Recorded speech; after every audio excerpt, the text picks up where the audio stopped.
As snow flurries fall upon a quiet Virginia street, teams of FBI employees scour a line of beige homes with pale green shutters, searching for signs of crime.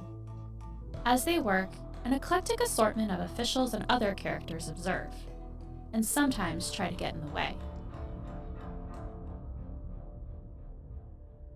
But there's a twist. The onlookers and interrupters are fake.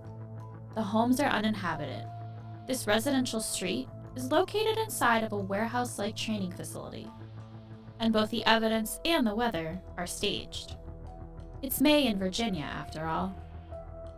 Welcome to the FBI's Crime Scene Administration and Management Basic Course, which equips employees from across the Bureau's 56 field offices and full range of job descriptions to secure, document, and collect evidence from crime scenes as members of evidence response teams, or ERTs for short. On this episode of Inside the FBI, our host Jennifer Lee Oprahori will take us inside the world of ERTs. We'll learn why these teams exist, how they're trained to approach crime scenes, and how their meticulous efforts on the ground help ensure that justice can be served in the courtroom. I'm Monica Grover, and this is Inside the FBI.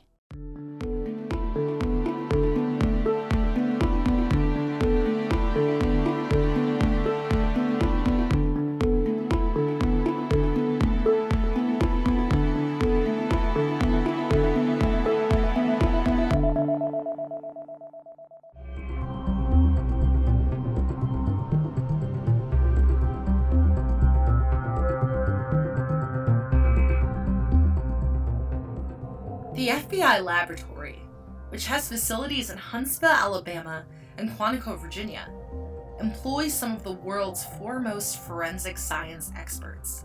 But since it would be logistically impossible to send them to every single crime scene the Bureau investigates, the FBI employs evidence response teams, or ERTs, to collect evidence and get it to the lab in the best condition possible. Supervisory Special Agent Heather Thu, a former member of the Philadelphia Field Office's Evidence Response Team, who now works as an instructor with the Fredericksburg, Virginia-based Evidence Response Training Unit, says these teams serve as a bridge between the crime scene and the lab. Therefore, we're the eyes and ears, too, a lot of times for that case. And for that case agent who is working this, we are their search team, and we have to be able to identify those things on scene, using our tools, our techniques, such as alternate light source, such as our fingerprint techniques, looking for latent fingerprints, being able to uncover these things. But then we have to collect and preserve these things too. ERTs ensure crime scenes are closed off to potential outside contamination, document them in photos and drawings, and scour every inch of them for potential evidence. Evidence response teams search for potential proof of foul play, including evidence they can see, like footprints in snow, or a gun that a perpetrator might have accidentally left behind, and other types of evidence that their specialized training teaches them how to illuminate, develop, or extract, such as blood splatter that suspects mistakenly think they've cleaned up enough to hide, latent fingerprints, and DNA. Once the collected evidence is properly packaged, ERTs send it to the FBI laboratory. When the lab's forensic examiners receive it, they can leverage the full range of forensic tools at their disposal to derive additional information that can help inform a case. The overall goal of these teams' efforts is to collect and preserve the integrity of evidence to ensure due diligence to every American's constitutional rights, as Supervisory Special Agent Tom Duffy, a U.S. Army veteran who has led training efforts at the Evidence Response Team Unit, told us. Our ultimate goal is to take the jury and put them in there looking over our shoulders virtually as we encounter things and find things to document, so they're confident that we processed it the correct way. They're confident that we found everything. But what does the right way look like? Here's what Supervisory Special Agent Gene Lanzillo, a veteran ERT member and instructor with the ERTU, had to say. I'll get forensically nerdy on you for a minute here, but it all goes back to a French forensic scientist named Edmond Locard. And Edmond Locard was a French forensic scientist who was active in the late part of the 19th century, early part of the 20th century, actually well into the mid part of the 20th century. And he's the one that said, we should take all these scientific processes, these protocols, chemistry, biology, physics, metallurgy, and apply them to crime scenes. And he came up with what's called the low cards exchange principle, which says, in a nutshell, every contact leaves a trace. And so at every crime scene, regardless if it's the FBI or a 3-person police department out in the middle of Iowa, they're doing the same thing. You're looking for that contact, that sense that things have interacted, people and objects have interacted at a crime scene, and we're looking for that trace. But, he explained, the FBI teaches its ERT members to seek out that trace evidence in a unique way.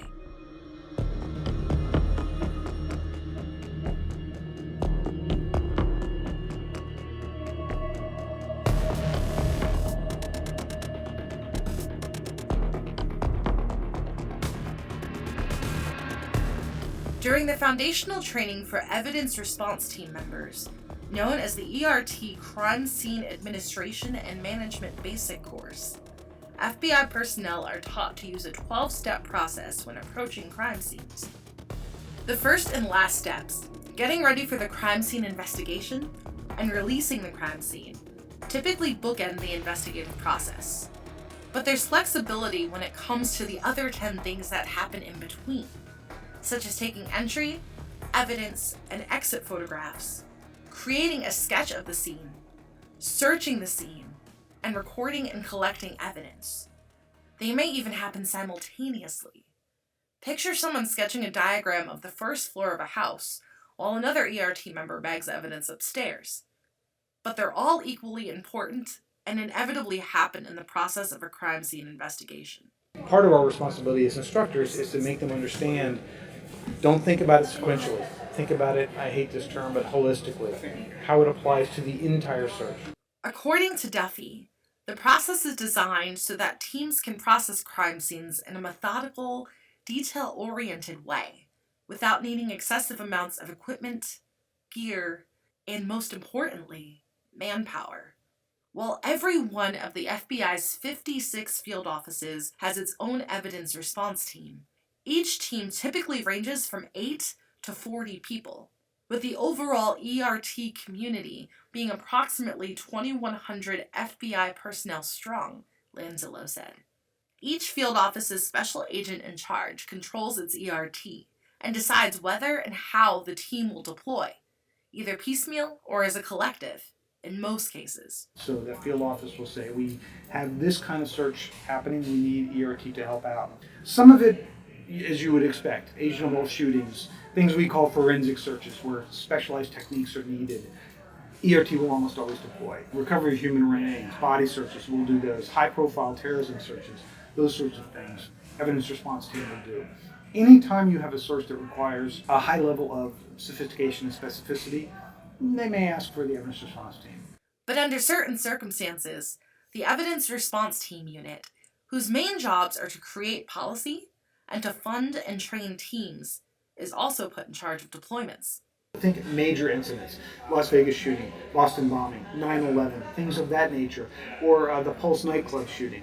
We will, here as a headquarters element, contact other divisions and say, we need to deploy you in support of this. And so you can deploy all over the country as a team member.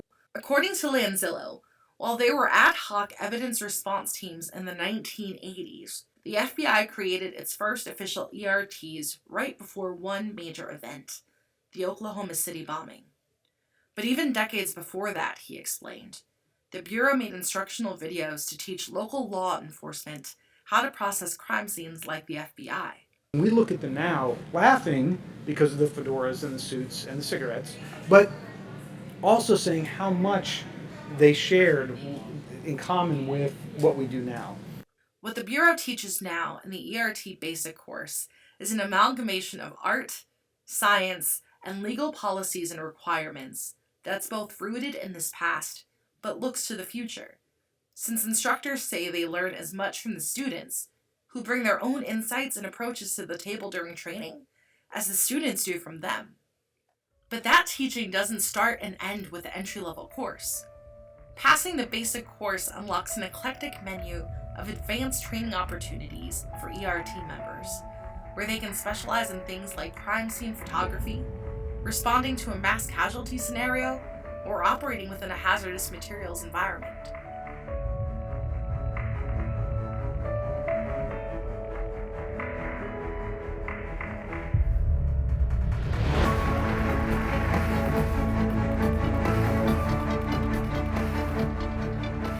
Any FBI employee can technically apply to join an evidence response team, though competition is fierce, and it takes more than a strong resume to get picked. Though the selection process varies between field offices, some of these intangible requirements include tenacity, passion, and attention to detail, among other factors. According to Duffy, We're not looking for a particular person. Normally, it's a person going to gravitate to working long hours, getting called a Friday at 5 o'clock for a crime scene that they need to drop everything and go handle it, or the weekends or whatever. Someone who's willing to do that and has a passion. Lanzillo agreed. There's no one attribute, except I think a general curiosity and a willingness to work hard. Scenes are awful. They're long and they're tiring and they're sometimes the most horrific things you can see. The scenes of violence against other people and the scenes against children, those are the worst scenes.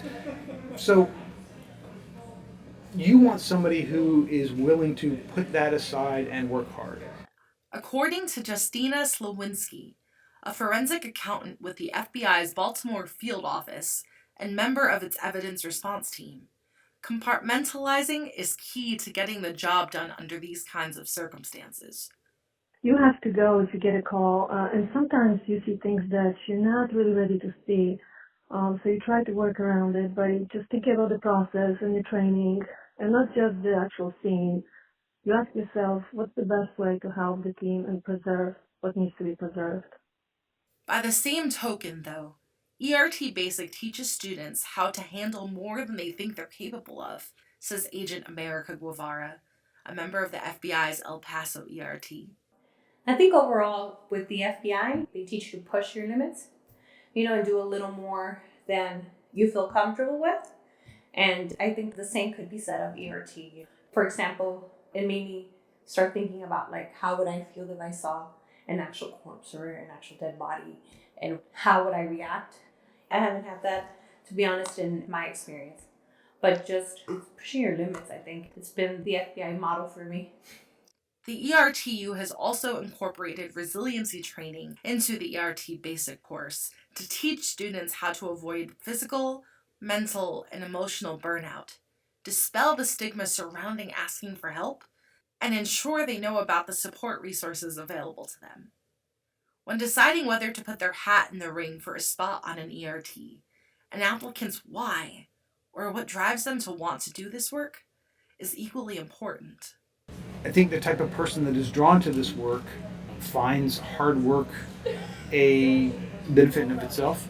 So I know I do, and that I like the feeling when I'm done with the scene to look at what I'm leaving and say, okay, I did the best I could. I documented this scene, and hopefully it will help move the gears of justice forward towards justice for the victim and eventually a conviction at trial. Long story short, ERTs aren't for everyone, which is why teams often allow interested employees to shadow them on a response or two.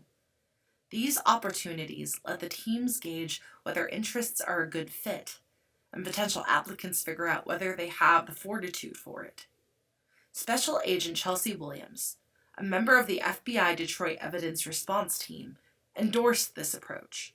I would say if you feel like ERT is for you and you want to give it a try, reach out to the ERT senior team leader in your area.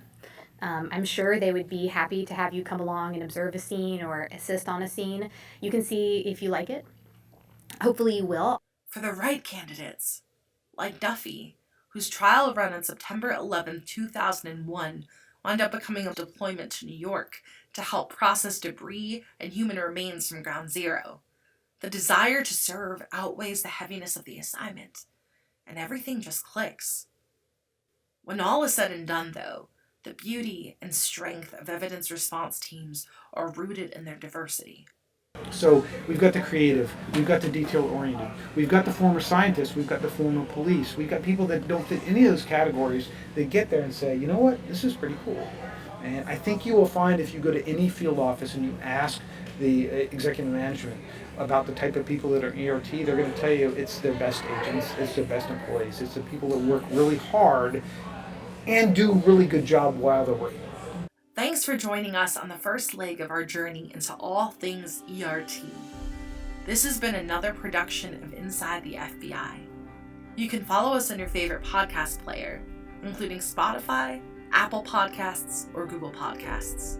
You can also subscribe to email alerts about new episodes at fbi.gov/podcasts. I'm Jennifer Lee Oberhori from the FBI's Office of Public Affairs. Thanks again for tuning in.